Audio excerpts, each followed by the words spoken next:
Всем привет, это «Хроники войны» с Татьяной Поповой. И сегодня у нас уникальная программа, потому что я давно хотела и просила Юрия Георгиевича записать с ним историю КГБ, историю ФСБ.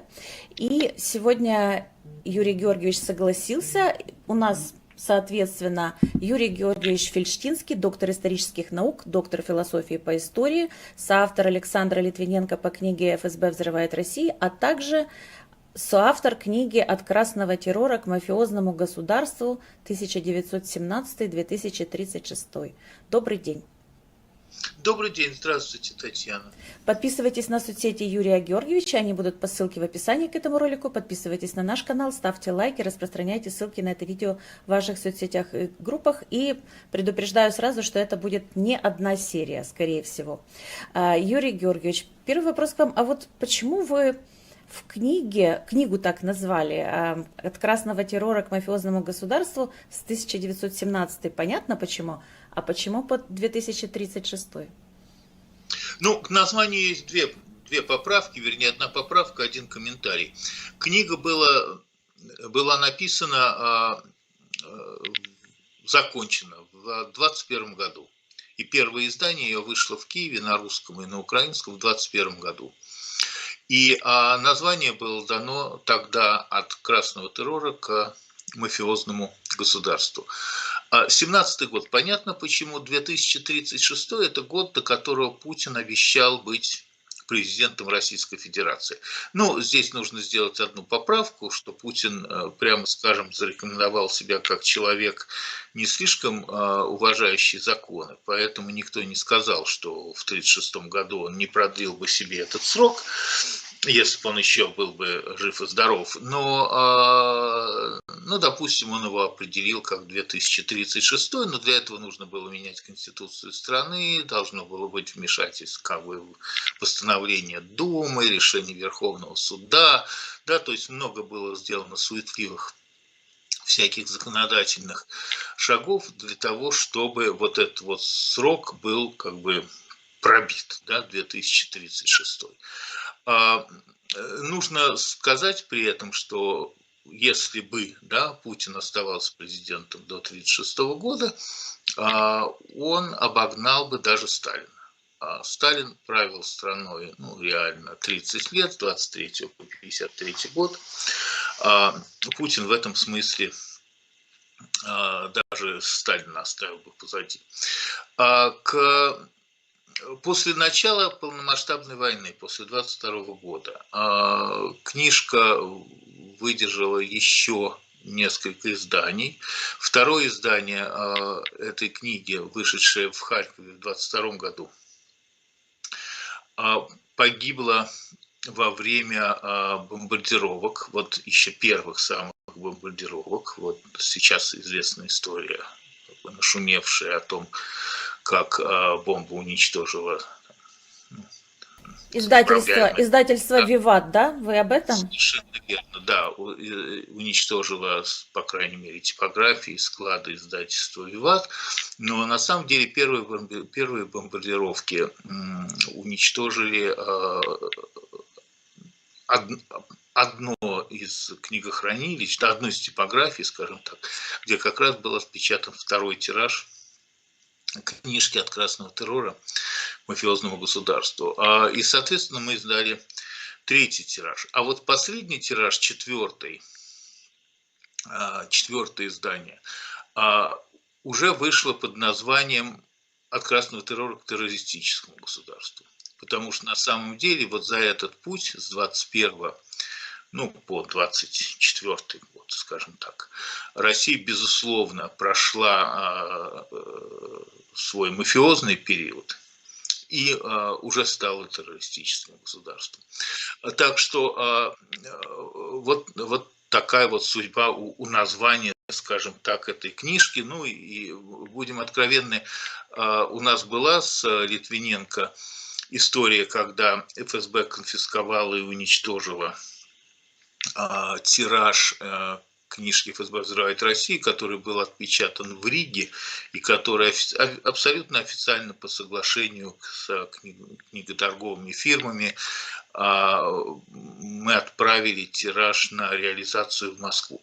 И вот по дороге в Москву грузовик с тиражом книжки, 5000 экземпляров примерно, был уничтожен и был арестован, и несколько позже нам предъявили документы как бы о том, что тираж был уничтожен в соответствии с российским законодательством.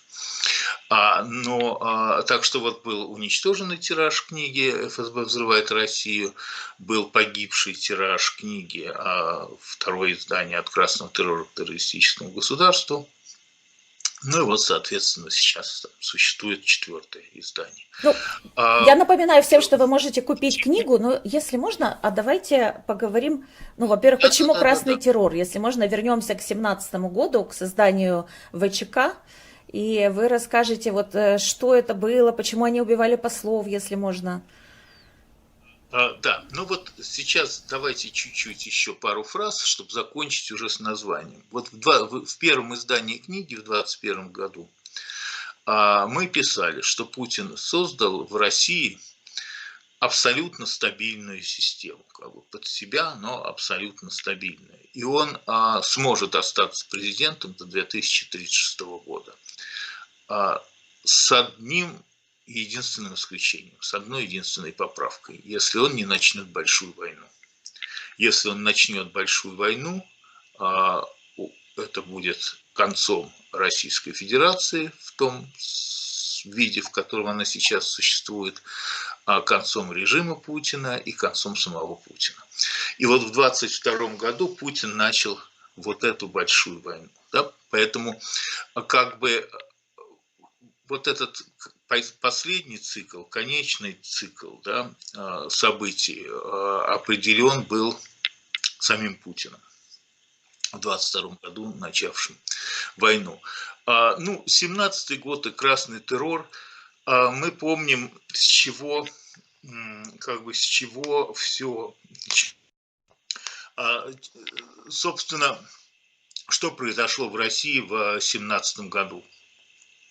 В октябре 2017 года группа революционеров, экстремистов, то есть людей, считавшихся экстремистами по стандартам революционного социалистического движения Европы. Да, вот большевики, они же были не просто социал-демократы, они на самом деле были экстремистски настроенной относительно небольшой группировкой внутри достаточно такого устоявшегося и широкого социал-демократического движения.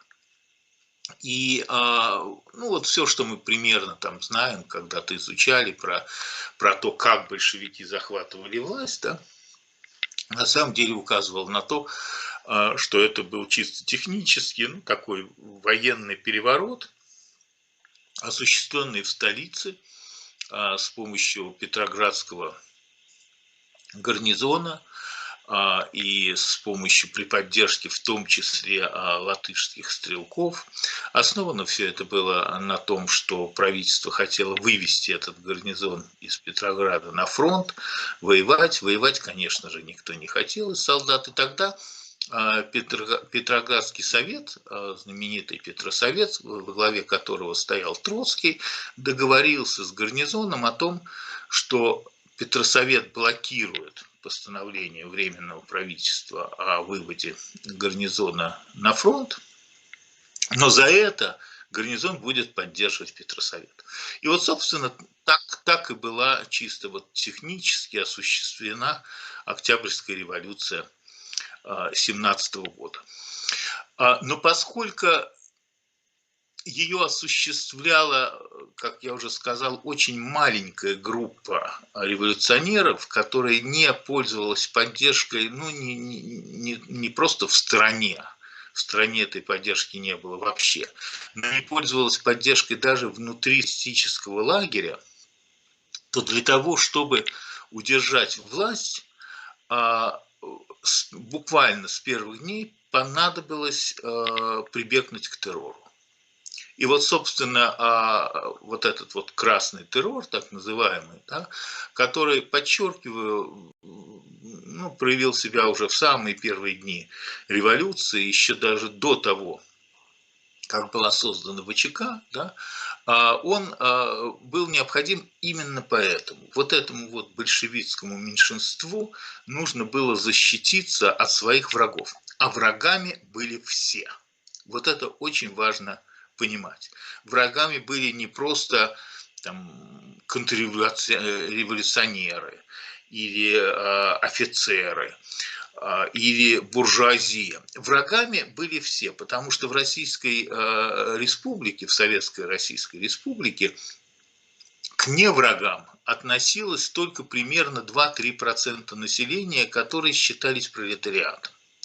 Этот пролетариат действительно был сосредоточен в нескольких городах, в Петрограде, в Москве, в каких-то российских городах, где была там развитая промышленность, да, но количественно речь шла о 2-3% населения огромной страны России. Да.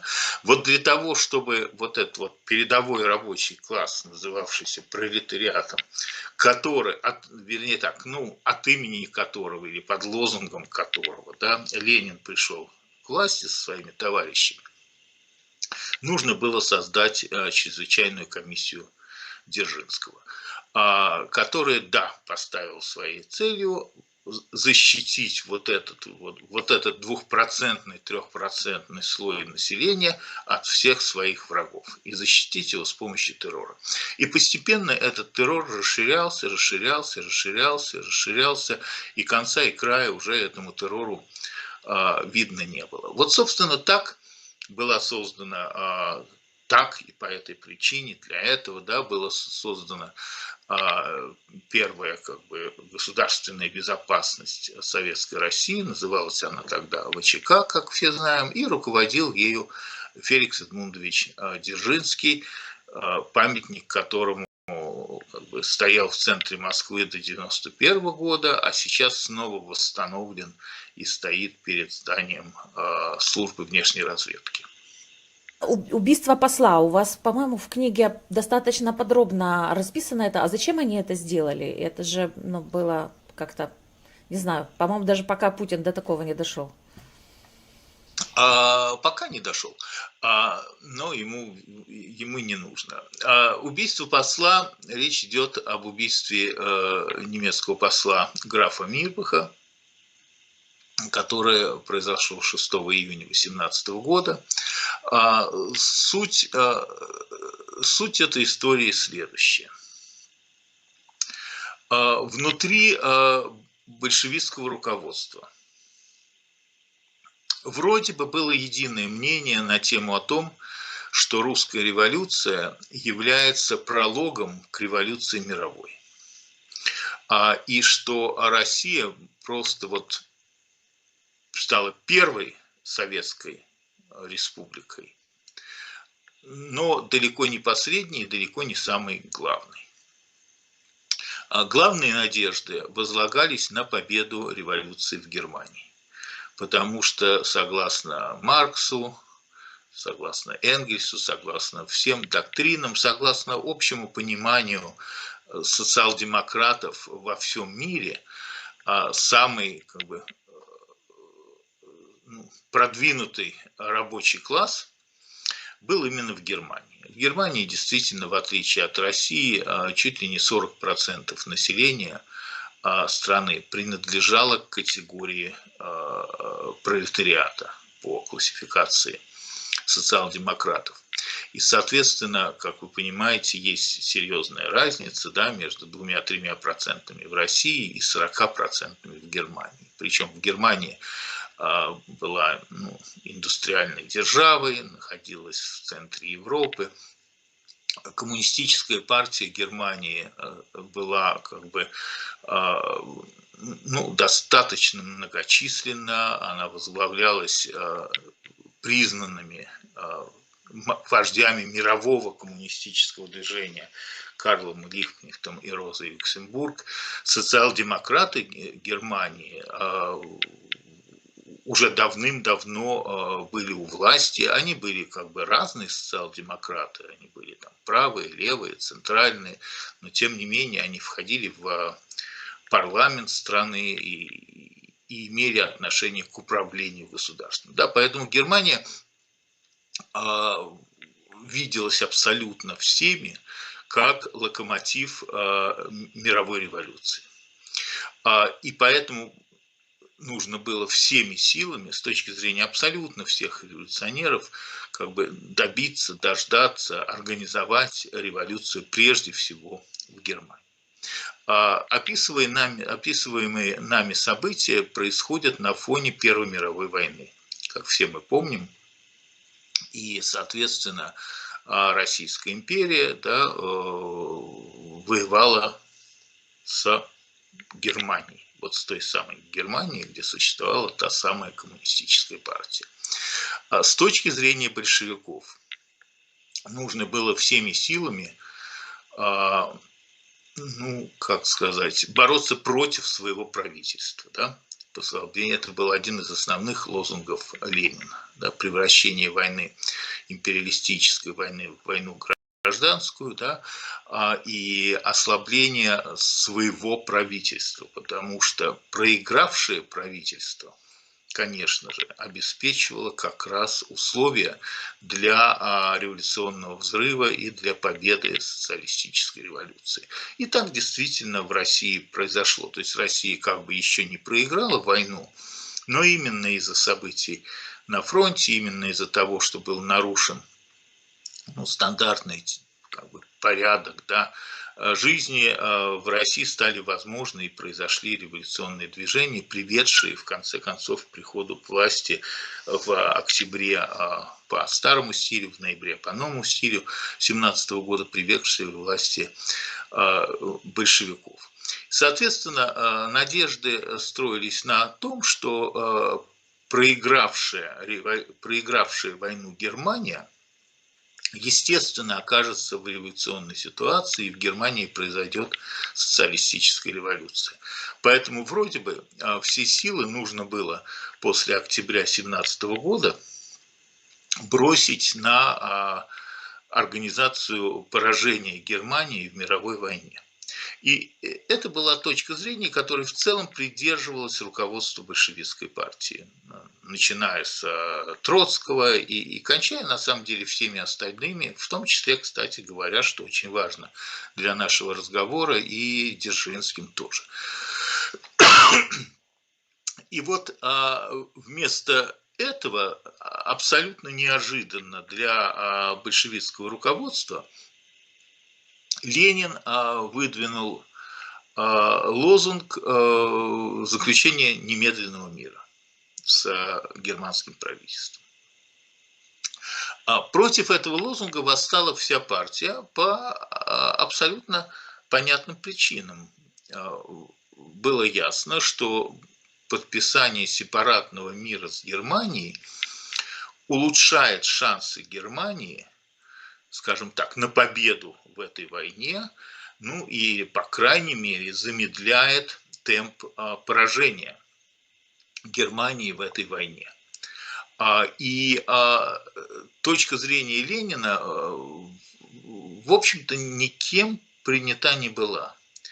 И объяснение Ленина, мы сейчас говорим про споры внутри ЦК большевистской партии, да, то есть не точку зрения, там, мы обсуждаем не мнение народа или там, патриотов России, да, которые, допустим, считали, что нужно продолжать воевать, ни белогвардейцев, ни контрреволюционеров, да.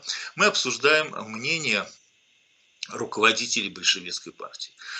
И мнение руководителей большевистской партии, конечно, заключалось в том, что подписание сепаратного мира, на котором отчаянно настаивал Ленин, ведет к срыву германской революции. А германская революция – это, собственно, то, для чего большевики приходили к власти в России. Вот это очень важно как бы понимать. Да? Большевики приходили к власти в России не для того, чтобы закрыться от всего мира и создать Советскую социалистическую республику в России, а для того, чтобы на гребне вот этой вот российской волны двинуться дальше в Европу и добиться революции в Германии, без которой не может свершиться мировая революция. А вот Ленин стал ставить палки в колеса. И в результате Ленин, как мы знаем, добился своего. Он добился подписания сепаратного мира с Германией, вопреки активному противостоянию, подчеркиваю, большей части партии. Но ценой за вот этот вот сепаратный мир было по существу согласие Ленина на раскол большевистской партии, на появление там фракции. Эта фракция стала называться левыми коммунистами. Во главе нее стояли очень многие известные революционеры, если не сказать, что почти все. В том числе к этой фракции относились Николай Бухарин и Феликс Дзержинский. Брестский мир не принес ожидаемых результатов. То есть Ленин продавал эту теорию как бы внутри большевистской партии, обещая, скажем так, стране мир. Почему Ленина вдруг стал интересовать мир, когда до октября 1917 года его интересовала исключительно война? Почему Ленин вдруг стал аргументировать свою позицию тем, что у России нет армии воевать? Можно подумать, что в октябре 1917 года у большевиков была как бы армия захватить власть в стране. Да? То есть Ленин несколько лицемерил, и всем это было понятно, да, выдвигая там те или другие аргументы в пользу Брестского мира, но реальность заключалась в том, что мира никакого не было. Потому что трудно было удерживать фронт, потому что большевистские части или антибольшевистские части, которые реально находились в зоне боевых действий, не подчинялись приказам центра, потому что аппетиты немцев и Австро-Венгрии в отношении там, продуктов, хлеба, золота, да, которые Россия должна была выплачивать по договору, по Брестскому договору Германии, постоянно росли. То есть на фоне вот того общего революционного бардака 18 года, Брестский мир был подписан в 18 году в марте, оказалось, что, конечно, никакой мир обеспечить никто не может. А проблема была в том, что ведь большевики этим миром себя скомпрометировали перед международным социалистическим движением, потому что они подписали мир с империалистическим правительством Германии, а это то, чего они обещали не делать. Да? И, конечно, все это сейчас может казаться как бы вопросами такими риторическими и мелкими, и не принципиальными, но для большевиков в марте 18 года вопрос о подписании договора с империалистическим правительством Германии был очень серьезным, принципиальным и болезненным моментом. И подчеркиваю, большая часть партии была всем происходящим категорически недовольна. Во-первых, потому что уступили в принципах и подписали мирный договор с империалистическим правительством, а во-вторых, потому что результат был как бы прямо противоположный. И, соответственно, вот на этом вот фоне, как бы достаточно неожиданно, естественно, происходит убийство германского посла Мирбаха в Москве. Ну, как мы написали в книжке,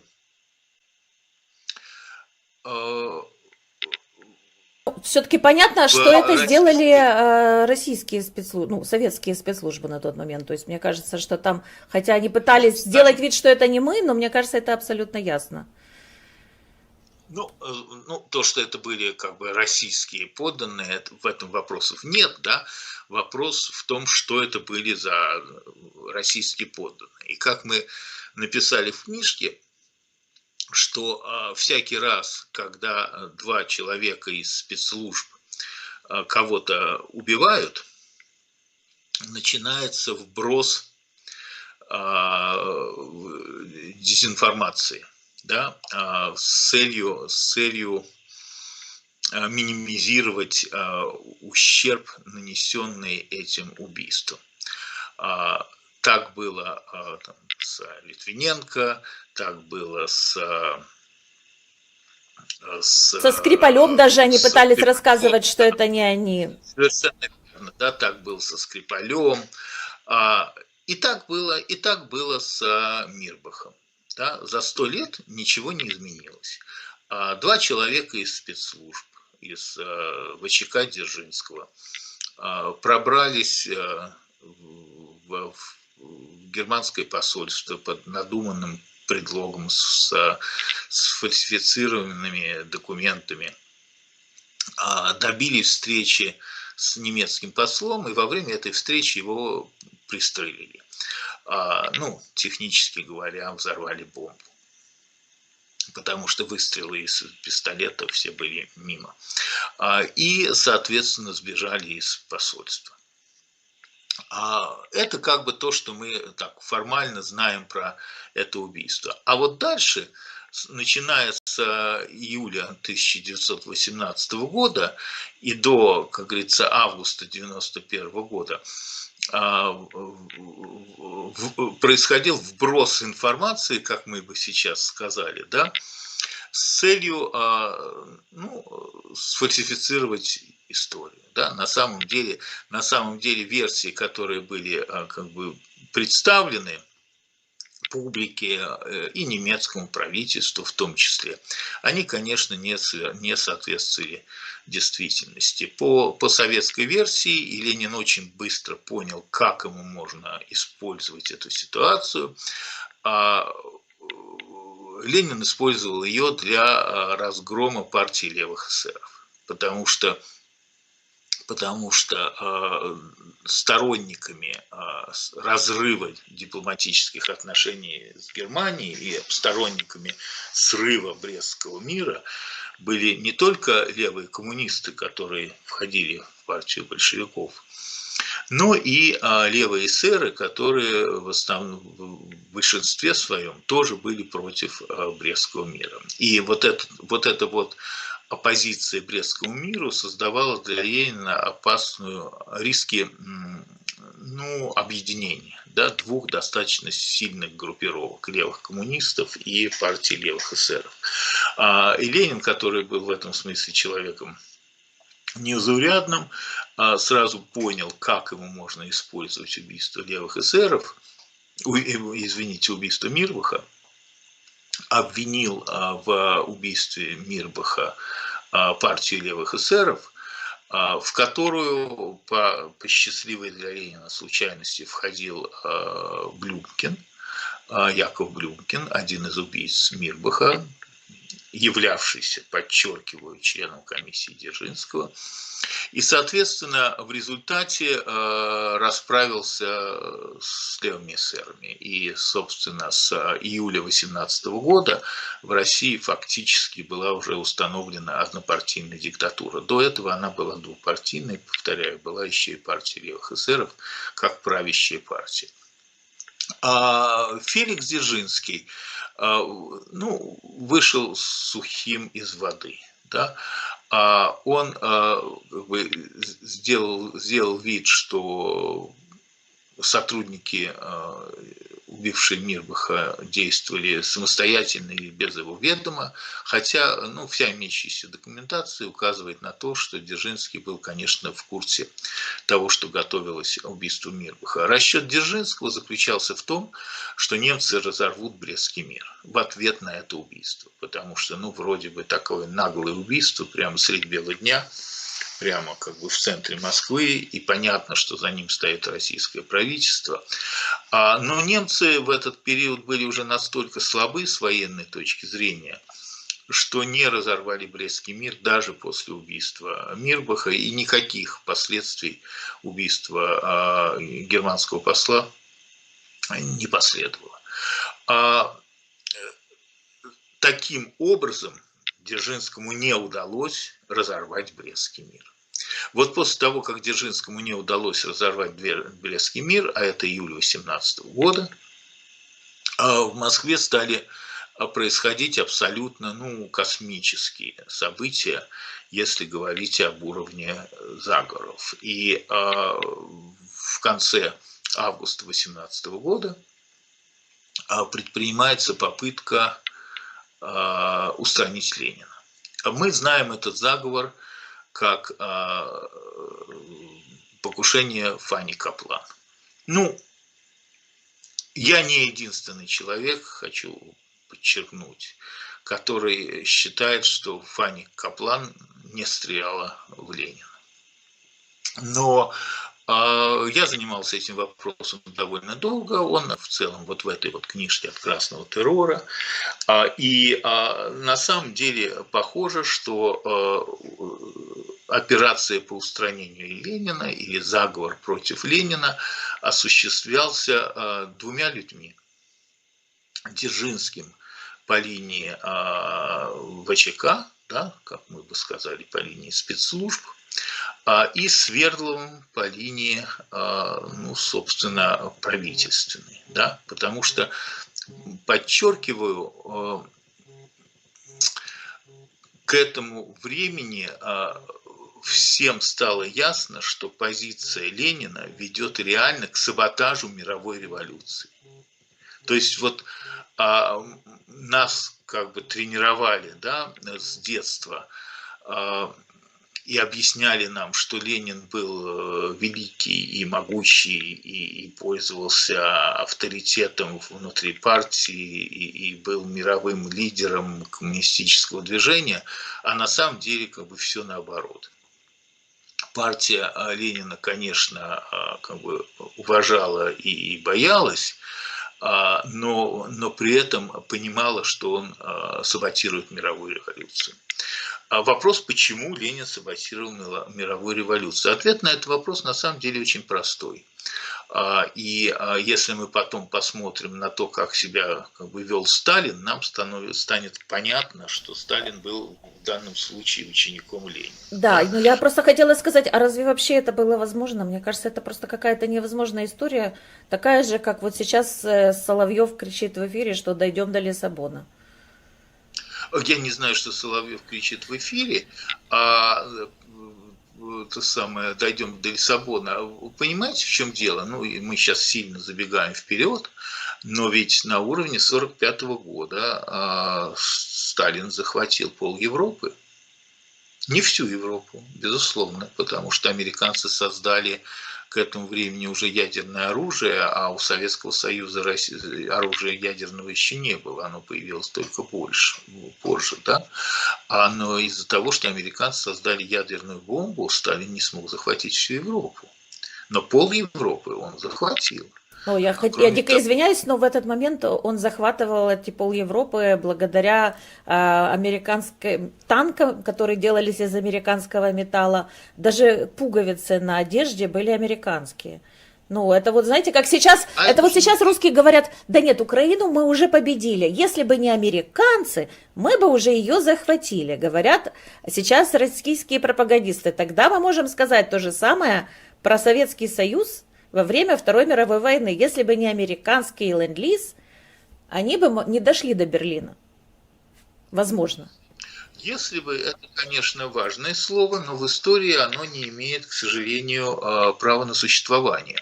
Абсолютно непонятно, каким образом и благодаря чему, да, Сталин захватил как бы, эту половину Европы, но результат заключался в том, что он ее захватил. Да?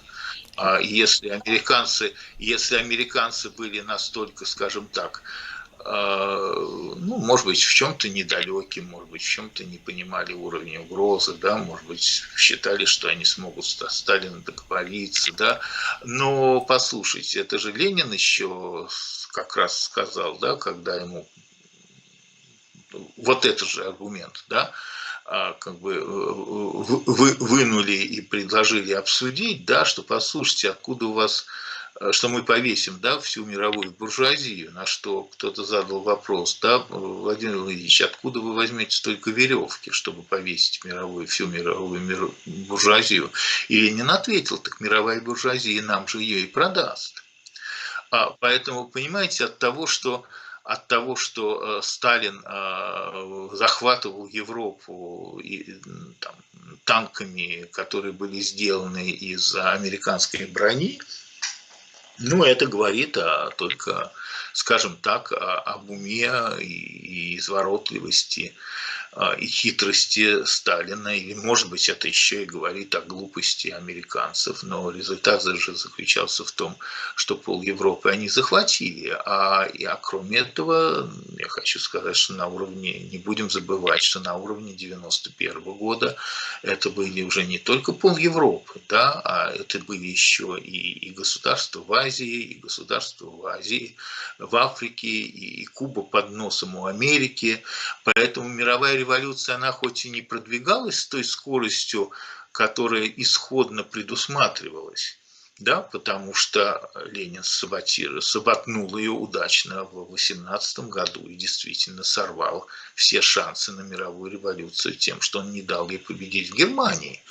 Да, но тем не менее она продвигалась. А в Германии Ленин не дал ей победить по той простой причине, что если бы в Германии победила коммунистическая революция, то во главе этой революции и во главе мирового коммунистического движения оказался бы не Ленин с отсталой доморощенной коммунистической партией в России, а Карл Липкнехт и Роза Люксембург. И это та причина, по которой до убийства Карла Липкнехта и Розы Люксембург Ленин не давал согласия и категорически саботировал создание интернационала. Третий интернационал, первый конгресс Третьего интернационала был создан только после того, как в январе 19 года убили Липкнехта и Люксембург. Первый конгресс собрался в марте. И собрался он не в Берлине, а в Москве, и во главе его был поставлен Зиновьев. Хорошо. Извините, а можно я еще уточню?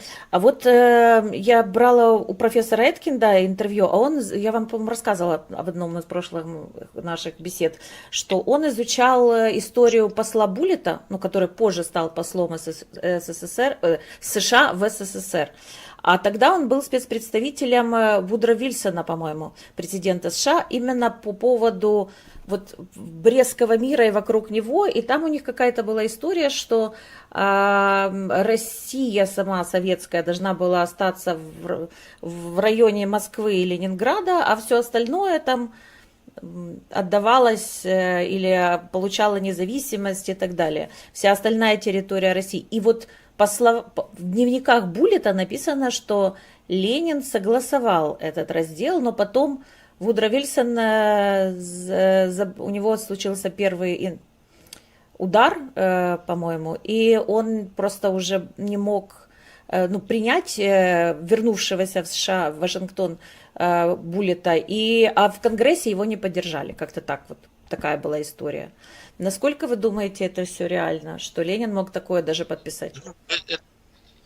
Это были планы как бы далекие от реализации, будем откровенны, а что не было далеко от реализации, когда обсуждался вопрос подписания мира, и это было, подчеркиваю, еще до подписания, то рассматривались альтернативные варианты.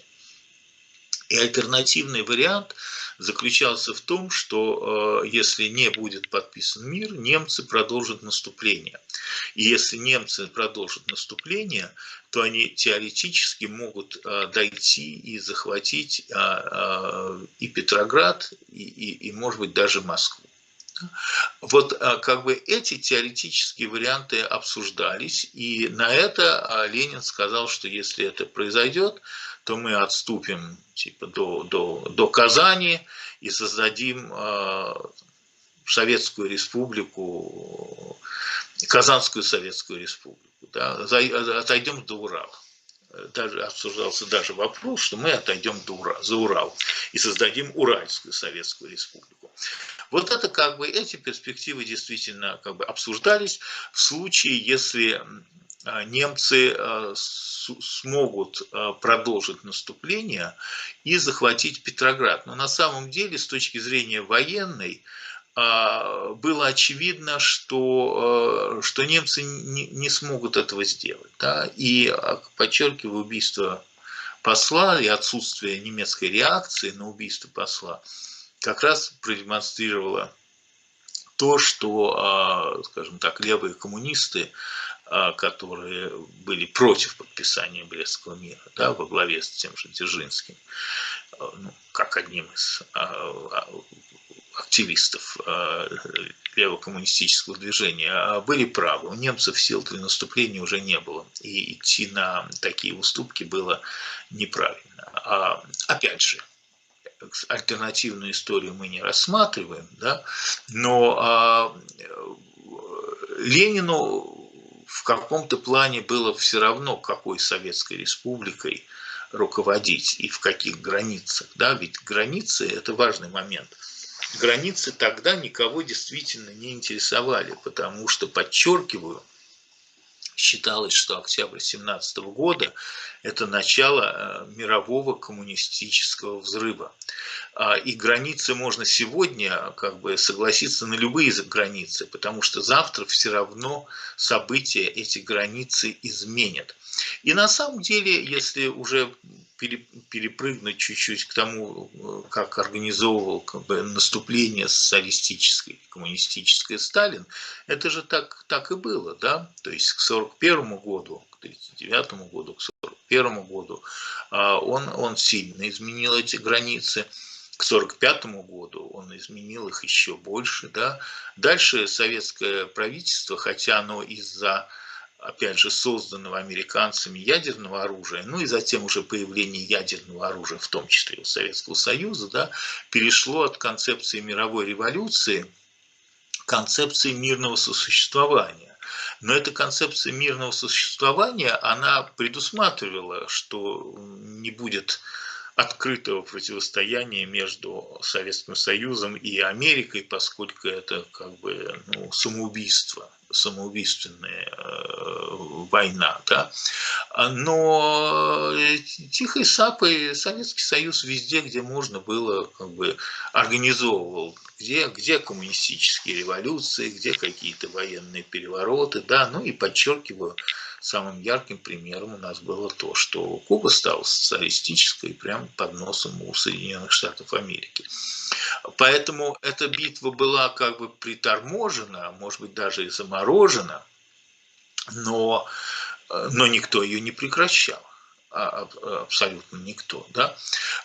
Поэтому, подчеркиваю, установка на мировую революцию, она до недавнего времени вроде бы казалась уже там, забытой. После 1991 года вроде бы всем показалось, что она уже осталась как бы в прошлых пройденных главах истории. Но вот сейчас Путин и Российская Федерация нам, собственно, демонстрируют, что абсолютно не забыта эта концепция. Она просто иначе немножко сейчас называется, потому что концепция мировой революции предусматривала опору на левые коммунистические, социалистические силы и движения, в то время как концепция Путина предусматривает опору на абсолютно всех, любые неважно движения, на кого, да. Главное, чтобы поддерживал его.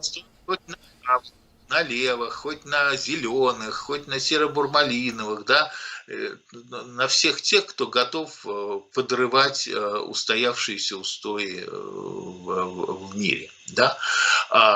Так что в этом плане концепция, в общем-то, не сильно отличается. Да? И задача, и цель не сильно отличается от той, которую ставил Ленин, что очень важно, вот не Троцкий, а Ленин, и той, которую ставил Сталин. То есть создание коммунистического лагеря или какого угодно лагеря, потому что Сталин тоже Коминтерн распустил, да, ему это в какой-то момент стало невыгодно опираться только на Коминтерн. Да, а создание некого лагеря, да, которым будет руководить Кремль. Кремль, Лубянка, Москва, да, но с центром вот там. Да, и в этом была как бы точка зрения Ленина, да, на этом настаивал Ленин, что руководить любым международным социалистическим движением должна Россия, да, Советский Союз, а иначе это вообще никому не нужно. В этом же заключалась точка зрения Сталина, да, просто Сталин как бы тупо захватывал страну за страной и считал, что это намного надежнее, чем ждать революции, как предлагал Троцкий, или организовывать революции, как предлагал Троцкий, да, что нужно просто опираться на армию и захватывать государство за государством. Ну и затем вот мы опять же видим, как эта теория была модернизована и реализована вот сейчас уже начиная с, ну не знаю, допустим, с 2007 года, да, была реализована, модернизована Путиным, да, но результат во всех случаях, да, результатом является то, что весь мир должен контролироваться Москвой, да. Опять же, это, может быть, звучит как бы утопически и дико, но это так было и в 1917 году, да, и там весь период правления Сталина, и в период правления советского правительства, просто из-за наличия ядерного оружия оно изменило установку на мирное существование, избегая больших войн, да. А Путин сейчас как бы возвращается к идее необходимости, ну, даже и большой войны, да, если это потребуется. На самом деле это некая смесь перманентной революции Троцкого и сталинского такого тупого военного захвата. Но получается, Ленин был более реалистичен, нежели тот же Дзержинский, и, возможно, даже сейчас Путин. А что такое отдел ИНО, который создали в 2020 году, 20 декабря, и поставили туда главой Якова Христофоровича Давыдова-Давтяна? Это по убийствам за границей? Вот когда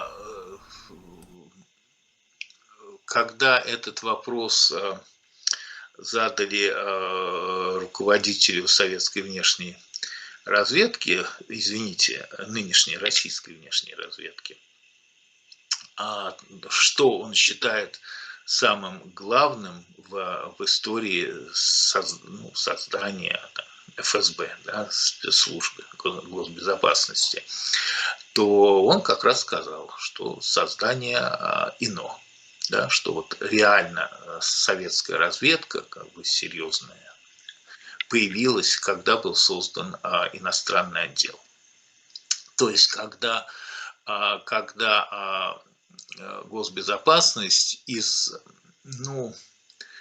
внутренней службы, да, ставящей своей задачей борьбу с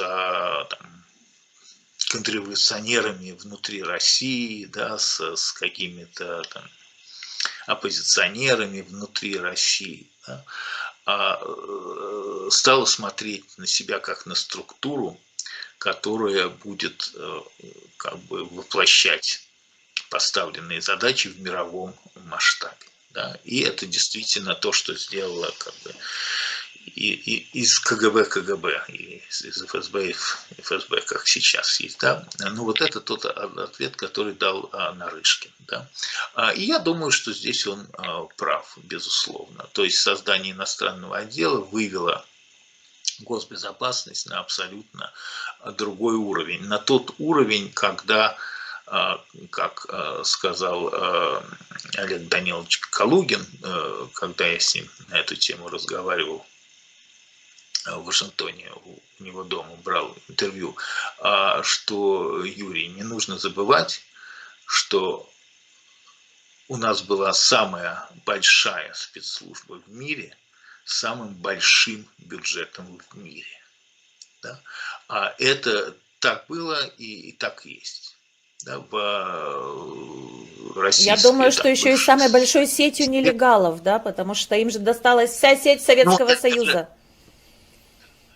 да, но это же тоже все упирается как бы в бюджет. Да? Ведь на самом же деле все это зависит от целей и от бюджета. Да? Любые цели, они всегда упираются в бюджет. И если есть неограниченный бюджет, то это открывает и неограниченные возможности. Поэтому, безусловно, на сегодняшний день там, ФСБ плюс СВР плюс ФСО, это Федеральная служба охраны, вот эти три системы, три структуры, да, это самая как бы, серьезная спецслужба в мире. Так, и следующий тогда вопрос. Вот в 22 году они реорганизуют ВЧК в Государственное политическое управление при Народном комиссариате внутренних дел. И потом тут же в 23-м переименовывают уже в ОГПУ, Объединенного государственного политического управления. А это что было? Зачем это нужно было сделать? Убрать каких-то людей, которые кому-то не подходили, не нравились? Вот понимаете, какая происходит история. С одной стороны, ВЧК, там, ОГПУ, ГПУ, НКВД, да, спецслужбы абсолютно необходимы советскому государству, потому что это действительно вооруженный отряд партии, как говорилось, да, это та структура, которая как бы должна терроризировать население в России и за границей. С другой стороны, и это стало ясно после убийства Мирбаха впервые, да, а затем и после покушения на Ленина, да, стало понятно, что эта спецслужба еще и опасна для самой партии. То есть на самом деле это вполне серьезная независимая организация, да, которая вроде бы формально, может, и контролируется партией, какие-то там все время есть вроде бы привязки с госбезопасности к партийному руководству, но при этом она достаточно независимая и достаточно тайная, и достаточно секретная, и с огромным бюджетом, и с огромным количеством тайных сотрудников. Да?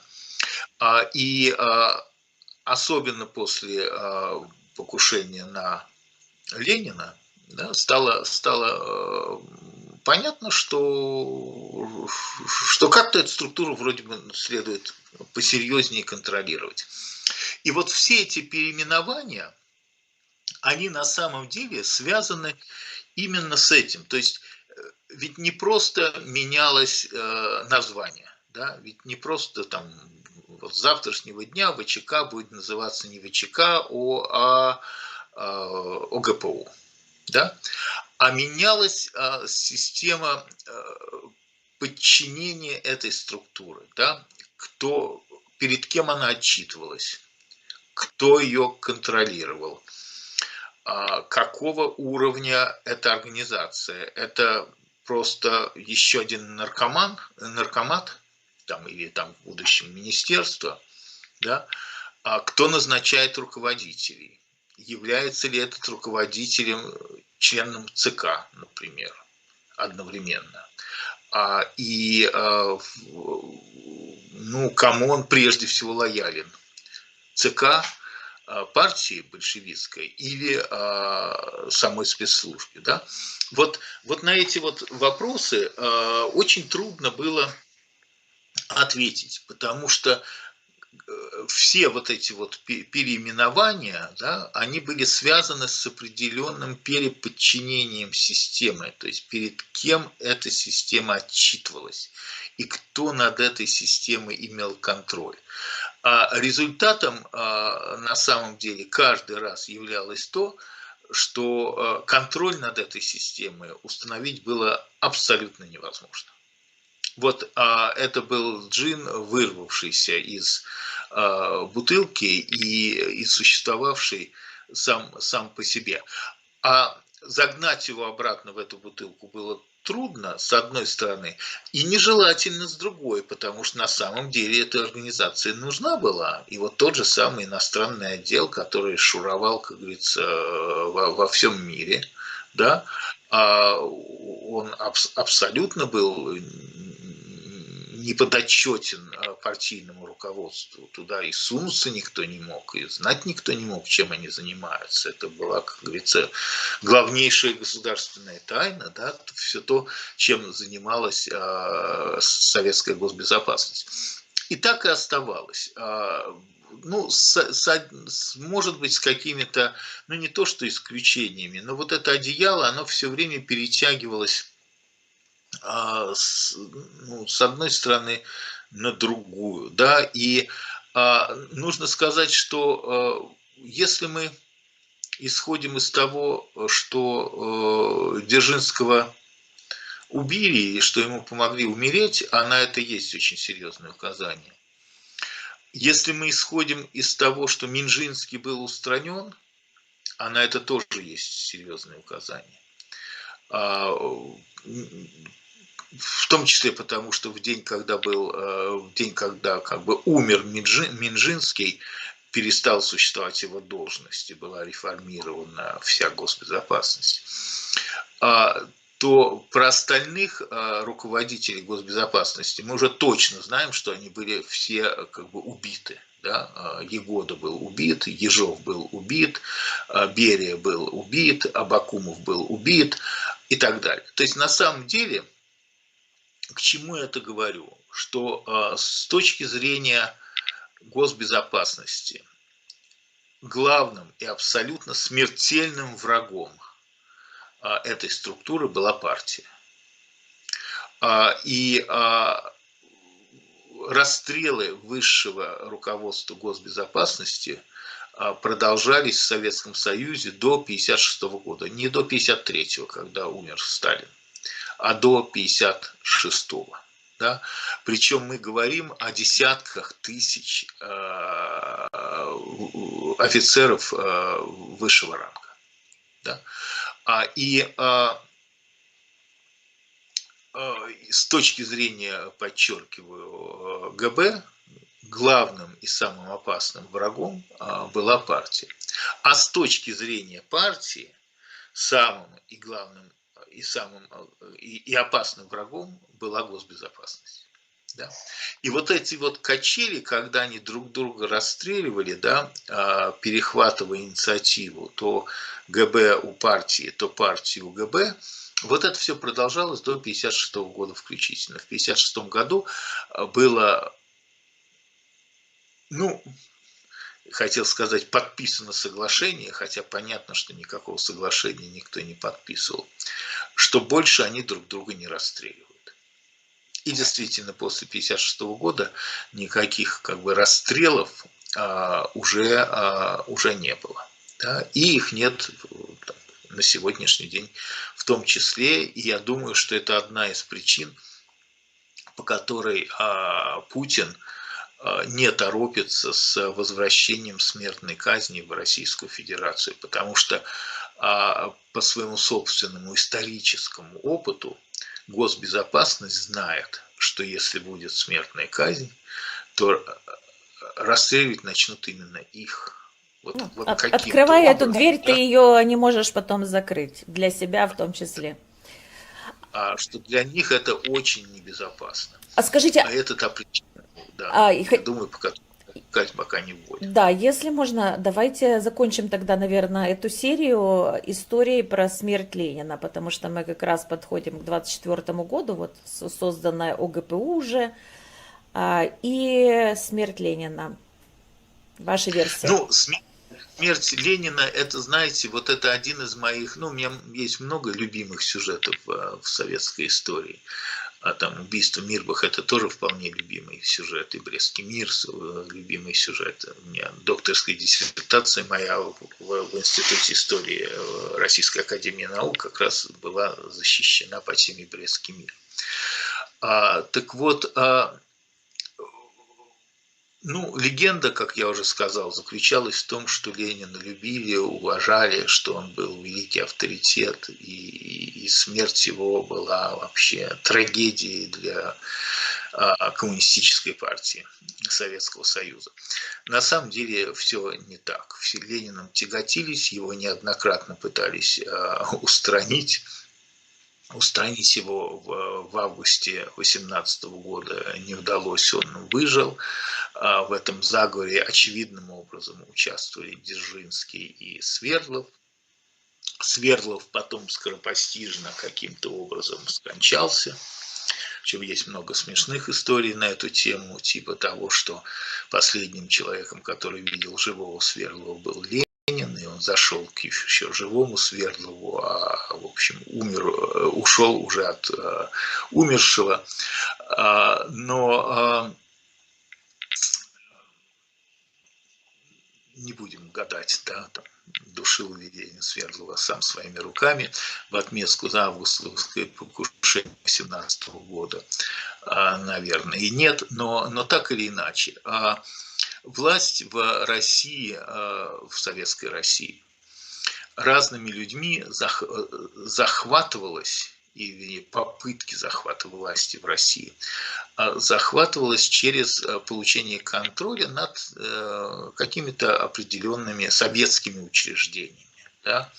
Вот Дзержинский стоял во главе ВЧК, и он пытался захватить власть и стать руководителем государства, с одной стороны, через ВЧК, но с другой стороны, он еще к этому времени, мы сейчас говорим про период к моменту смерти Ленина, был еще и руководителем ВСНХ.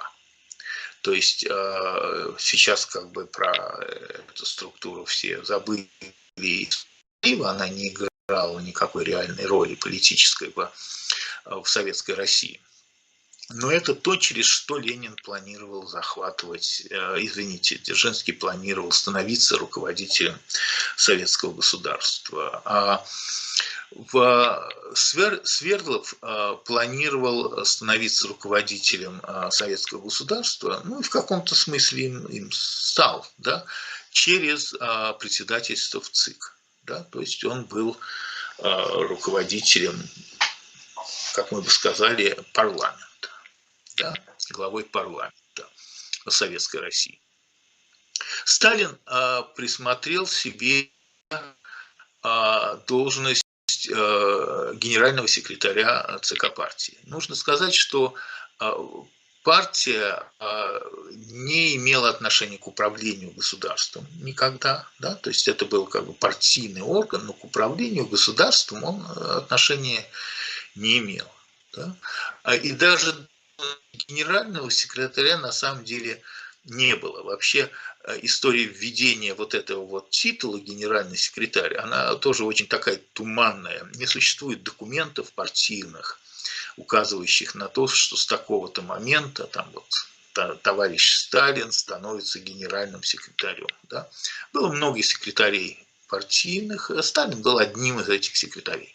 Но Сталин понял, что вот поскольку уже заняты должности там председателя ВЦИКа, да, там, председателя ВСНХ, то вот он будет пытаться стать во главе государства через ЦК партии. Да? А Ленин, как мы знаем, был руководителем государства через Совнарком. Тот самый Совнарком, про который после смерти Ленина абсолютно все забыли. И до сих пор, как мы знаем, председатель Совета министров и в Советском Союзе, да, Косыгин там не играл никакой, в общем-то, роли значительной политической. И сегодня у нас премьер-министр никакой, как бы, ну, к управлению государства отношения не имеет. Да? Поэтому в результате стал руководить государством через ЦК партии. После неудавшейся попытки устранения Ленина в августе 18 года Ленина решили как бы, ну, устранить не спеша, но мучительно. И с Лениным начинают происходить абсолютно как бы таинственные вещи. Он заболевает. То есть вот на уровне уже 20-го года известно, что Ленин чем-то болеет. Чем он болеет, определить невозможно. На эту тему было написано много там, книг и статей, и медицинских книг, и медицинских заключений. Но, и может быть, Ленин действительно был не очень здоровым человеком, там были в том числе и подозрения на то, что у него был как бы наследственный сифилис, но я подчеркиваю, наследственный, а не приобретенный. Но тем не менее становится понятно уже, скажем так, на уровне 21 года, что у Ленина что-то не то со здоровьем. 21 год, еще заметим, это еще и год, когда в Советской России введен НЭП. И на НЭПе настаивает тоже Ленин. Но надо сказать, что НЭП вызвал такую же оппозицию внутри советского руководства, как и Брестский мир. То есть вот после того, как Ленин им сорвал как бы революцию в Германии в марте 18 года, и революция действительно проиграла войну. В ноябре 18 года в Германии начались революционные события, но революция была подавлена, потому что уже как бы шансы на нее и время было упущено. И главное, что германские социал-демократы, видя, что происходит в России, поняли, что если они не подавят коммунистическое движение силой, да, вот это движение Липкнехта и Люксембург, которому они когда-то, может быть, даже и симпатизировали, то в Германии будет то же самое, что в Советской России. А именно вот эти самые немецкие коммунисты уничтожат физически социал-демократов, как сделали большевики в отношении меньшевиков в Советской России. Да? Поэтому в результате германская революция захлебнулась. А вот теперь Ленин, вводя НЭП, хочет еще угробить и социалистическую революцию в самой Российской Федерации. Поэтому после 21 года, после введения НЭПа в марте 21 года, опять же, абсолютно все руководство партии, кто-то публично, кто-то тайно, потому что уже немножко опасались, да, потому что он получился какой-то непотопляемый. И с Брестским миром, да, ничего не смогли сделать с Лениным, он вроде бы победил, да, и покушение на него не удалось, и снова он устранил, да. Поэтому Ленина, конечно, опасались на уровне 20-21 года, и открыто противостоять ему никто не хотел. Поэтому прибегли на самом деле к тайным, да, каким-то тайным операциям. И понятно, что за этими тайными операциями стоял прежде всего госбезопасности. Есть очень много версий о том, древних, старых, начало было положено Троцким, о том, что Ленин был отравлен. И, судя по всему, это именно так. Просто Троцкий считал, и с этого все началось, что за этим отравлением стоит Сталин, в то время как, скорее всего, это отравление, конечно, шло, операция проводилась по линии госбезопасности. То есть Дзержинским, и в частности в ней участвовал Егода, госбезопасности и фармацевт по профессии. Да. Вообще именно Егоде принадлежит инициатива создания как бы лаборатории Мы по производству. поговорим о Ягоде и о лаборатории яда в следующей серии, пожалуйста, потому что это очень интересная тема, она у меня запланирована. Но вот дальше, 22 и 23 год, это история того, как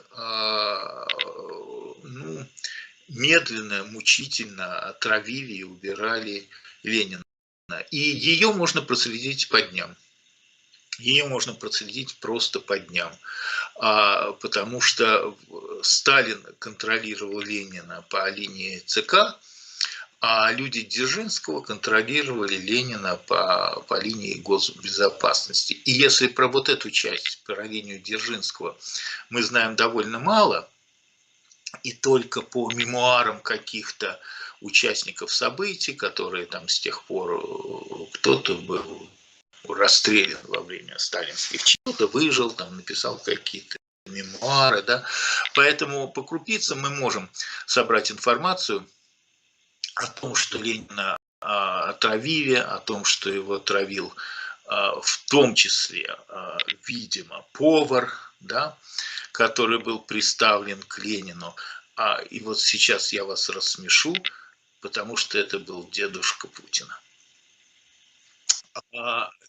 Дедушка Путина был поваром, обслуживающим семью Ленина, причем всю семью.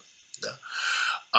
И в этой семье от отравления умерли просто все, кто еще не успел своей смертью умереть. Там, в частности, Крупская, например. Но это отдельный сюжет. А вот не отдельный сюжет, что 5 марта 1923 года, скажем так, это последний день зарегистрированной Лениниадой, как день еще вот живого Ленина. Да? Вот информации о Ленине после 5 марта 1923 года не существует. Ее нет. Да? Ну а дальше вот было сообщено, что он умер в январе 1924 года. Мое мнение заключается в том, что 5 марта 1923 года Ленин был арестован. Уже как бы реально вот арестован госбезопасностью. Да. Об этом знала ЦК. Абсолютно все ЦК было в это вовлечено. И опять же, Троцкий немножко нас ввел в заблуждение тем, что этим всем занимался вот единолично Сталин. Но на самом деле это был как бы заговор ЦК против Ленина. Сталин был, безусловно, инициатором, но Дзержинский всем этим занимался по линии госбезопасности. И есть одна очень важная фотография. Когда умер... Помните, в Советском Союзе всегда считалось, что нужно смотреть, кремлинологи на Западе этим занимались, что всегда нужно смотреть, кто стоит во главе процессии. Да, похоронная процессия на мавзолее, кто там рядом с кем.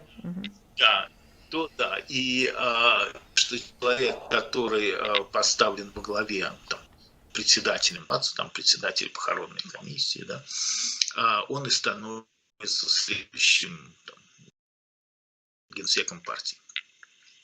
Вот есть фотография похорон Ленина, и во главе гроба, да, вот есть физические члены ЦК, несут гроб Ленина, и во главе этого гроба стоит Дзержинский.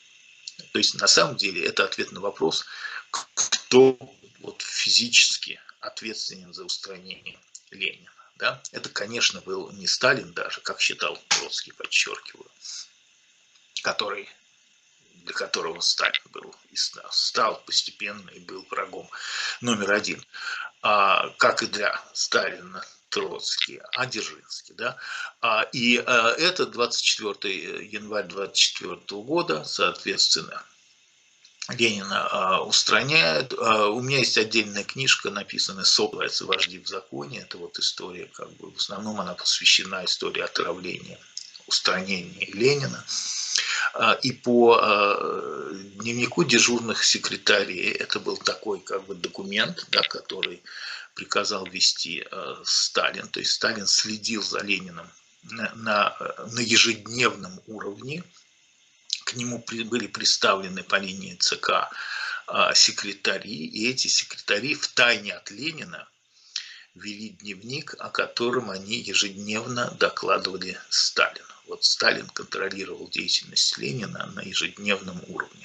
И вот по этому дневнику дежурных секретарей, который был опубликован после 1956 года, это несколько томов, видно, вот как именно над Лениным издевались, там, над Лениным, над Крупской, да, то есть его не просто там травили и убивали, а над ним абсолютно вот садистски издевались, мучили его максимально возможным способом. Настолько его ненавидели. Вот за Брестский мир, за НЭП, да, за срыв мировой революции, за то, что он мешал партии стремительно продвигаться на Запад так, как партия хотела там на уровне 18 года.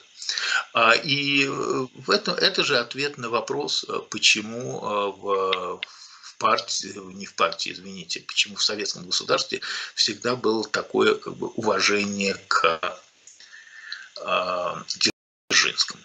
Почему вот Дзержинскому в центре Москвы, да? Потому что на самом деле это был первый руководитель госбезопасности, который поставил своей целью стать во главе государства, и который, в общем-то, почти, да, сумел это сделать. Да, вот на уровне того, что вот нес гроб Ленина, был во главе процессии, которая несла гроб Ленина. Но вот дальше, после смерти Ленина, инициативу, безусловно, не сразу перехватывает ЦК партии и Сталин. Да. Сначала убирают Склянского, это человек, который стоял, как бы был первым помощником, да, и который руководил Министерством обороны, наркоматом обороны. Потом убирают Троцкого, не физически еще, но на уровне партийных должностей, военных должностей Троцкий теряет как бы все посты. Потом скоропостижно умирает Дзержинский. И вот после этого уже Сталин приходит к власти реально как генсек и остается в этой должности до 1953 года. Ну, я предполагаю к этому вернуться в нашей следующей серии. Напоминаю, что это был Юрий Георгиевич Фельштинский, доктор исторических наук, доктор философии по истории, соавтор Александра Литвиненко по книге «ФСБ взрывает Россию». И также «От красного террора к мафиозному государству». Подписывайтесь на его соцсети, подписывайтесь на наш канал, ставьте лайки, распространяйте ссылки на это видео в ваших соцсетях и группах. Спасибо вам большое.